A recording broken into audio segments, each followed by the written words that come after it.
So, I feel like it's been a while since I've been on. I've been having so much anxiety. But today was like, I needed this day. Like, I had the best meeting. I love that she said you both fired because guess what? Him and I literally were on a meet earlier to introduce yourself, to learn more about each other, to understand their story, to know where they're coming from, to what their experience, to where they want to change it, how we can change it, how we could share neuroaffirming approaches and like not the old ABA. Like we are the new ABA, okay? And it's like we need to share what the new ABA is because that was our baseline. And it's like, how can you even we don't shock kids, okay? They stopped shocking kids years ago. First of all, ABA is only like 40 years old. ABA is still new science. It's evidence-based, but it's got backed by research because it's research-based. And those scientists had to start somewhere to get to where we are today. So it's like, oh my God, I'm so sad where science was, and I'm so happy how far we have come. Because if the science was what it was when I went to school, I would never have went to school for that. Like, are you kidding me? Abusing kids? You think that's okay? Absolutely not. We've come so far from that because of a shaping process. Successive approximations to terminal behavior, but you don't know when your terminal behavior is over until it's your terminal behavior, aka when you die. So you should always be thriving to be the best version of yourself always because you're shaping your future version of yourself. Like, think of it like this. Like, I have friends who be like, oh, I just don't know if I want to sacrifice another 3 years of school. It's like, girl, in 3 years, you're only 29 years old, girl. I am 32 years old with my first time baby. You're 29, 30, 31, 32. You could be exactly where I was and get to where I'm at with the schooling. Like, to being done with school in your life. This is how school works, okay? You graduate high school, you either get your associates, you either go to community college, or you either go for your associates, because you go to community college for your associates. And then after your associates, or you can either go from high school to straight to a bachelor's. Like, no, you're going to sacrifice 4 years because those 2 degrees are 2 years long. So it's like, okay, you got to get your associates first, or you go get your bachelor's because associates is only 2 years, a bachelor's is 4 years, and a master's is supposed to be 6 years of education. But my program made it an extra year. So I have a 7th year of education. So I'm at grade 17, 8, like, you see what I mean? And depending in your career, whatever career you take, like she's in nursing, okay, she wants to do Botox and like that type of like, you know, like niche avenue, but she needs to have a RN, or she needs to be or have someone else, but she's only got her associate, so she wants to go back to get her BSN because that's the next level of education, which unlocks the next level of her career, which unlocks the next level of money. That's how you should always be seeing it. You should always know how far you are from the top to where you want to be. So that's how you gauge your life in years, because especially in our field, it takes years to shape behaviors. That's why the therapy is intensive therapy, because it's not a therapy you go for 30 minutes a week. No. This is something that you have consistent for years, okay? Think about it. They go to speech on Thursdays for 30 minutes, but they have an ABA therapist for 6.5 hours a day. Imagine you as a therapist working with that kid that we both work with for 6.5 hours a day straight, instead of just for a 30-minute chunk of your 5-day week. That's why we understand and can advocate best for the learner, especially if they're the ones there longer, because they know how long their day looks like, literally, because they're helping them navigate it. So they can be like, oh my God, it's 6 hours of schooling. He's got to tolerate school for 6.5 hours and he can't even tolerate 5 minutes.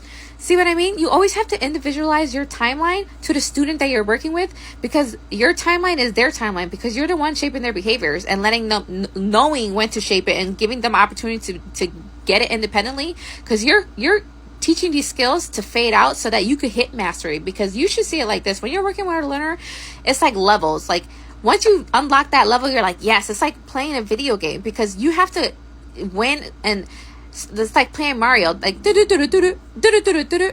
And it's like sometimes you hit a fireball and you have to shrink, and it's okay, because what you just did, that's like when they have meltdowns. They're getting the fireball and they're shrinking, but they're learning to like bloop bloop bloop bloop bloop. And depending how fast they bloop bloop bloop bloop bloop and eats that mushroom is how faster he's gonna master skills and have the flexibility to tolerate the next level of accepting no. Because what you're doing is generalizing the term no. How many times is he gonna understand no? Oh, not right now. That's not available. No.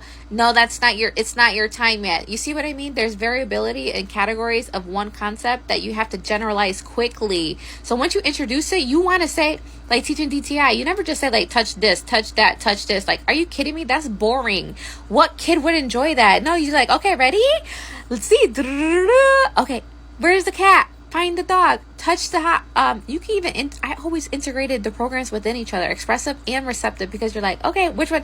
I would play the mix game, like, okay, mix, mix, mix, mix, mix, and then I let them mix it, like see if they could shuffle. Because now I'm teaching the concept of shuffle, which is fine motor, while we're doing DTI, and they're having fun because it's like, oh my god, she's asking me to shuffle. So I'm introducing a concept which is practicing how to play a card game when they get older. So I'm introducing the baseline of the concept of sharing and playing a thing when they are 17, so that I could start that skill early on, because early intervention is key. So like, yeah, let me start the baseline of this skill, because he could generalize it in his environment. Like, oh, we're mixing the cards. Oh, can you pass me that? And he's starting to share, or like he wants to share a snack. Like my daughter's now sharing snacks. Like she wants to share everything that she has with you, and it's the sweetest thing. So it's like she's picked up the concept of sharing. She's 15 months. It's like, mommy's turn, your turn. She reciprocates it back. See what I mean? This is early intervention. That's why we're there for 16 hours a day, because we need to, in their natural environment, we're going to teach them an opportunity to gain a skill so that they can master it quicker by maintenance. And then you could generalize in different settings, because you never want to generalize until they've mastered with you. So like, oh, being flexible, accepting no. Oh, no. You better make sure it's mastered with you at 80% across 5-second media days, probably for like 2 weeks. And then I would let them know, like, oh, like you can start introducing no. See what I mean? Like, because we know that they could tolerate, because it's been on maintenance, because we're generalizing it. This is what ABA is. You're making the learner's life easier in their life for them to understand their environment, because we are supposed to fade out. So as soon as that, we could teach them these independent skills, which like knowing, oh, when you hear the microwave beep, that means the food is ready. Like, yeah, people forget, but like these are skills that they should be able to know and be independent, to be able to make a simple meal so that they can be independent. That everyone wants them to be independent. Yeah. Well, they have to learn these skills. What is independence to them if they didn't get to contact it throughout their life? You need to... When you get an autism diagnosis, you want to thrive for independence ASAP, because they, depending on how they learn and other comorbidities that may be adding to like giving them barriers, like ADHD, always forgetting. I always forget I have ADHD. So it's like, and you're adding that on top of the barrier of autism, which is also sensory things. So you have to consider the learner's point of view and help them navigate it, so that, hey, when you see this is a red flag and you should act like this. Go get your headphones. Or like, you know what I mean? Like, oh, go look for a calming space. Or know that feeling that you're getting. Yeah, make sure you learn how to associate that with how to release yourself. Like, oh, I need to take a break. I need to go for a walk. I need to transition. I need to go listen to a song real loud. I need to go take a I need to drive. I need to drive when my music mad loud, when I get overstimulated. I need to escape. That's how I handle when I need to get out the house. I'm getting antsy. I need to go for a ride. So it's like, I'll go get a coffee. I'll go to Marshall's. Even if it's a walk around and introduce snow into the environment, like, oh, let me go and expose her to Target, and let's tact what we see. Oh, that's the color red. Look how soft this is. Like, look at how pretty. This is a dragon. Rawr. You want to teach her to navigate and know what she's experiencing. Because think about it. This is a brand new baby exposed to a world that you've been known for 32 years. So yeah, when she's in an aisle, she's like, what the heck is going on? Like, yeah, look, there's something above you, because they're just so used to seeing us face to face, because we're always close by. But now they get to see us in a different environment and generalize in their natural setting. So, oh my god, that's a fire truck. Wheel. So when they grow up, they've been introduced to the concept of it, which is a toy.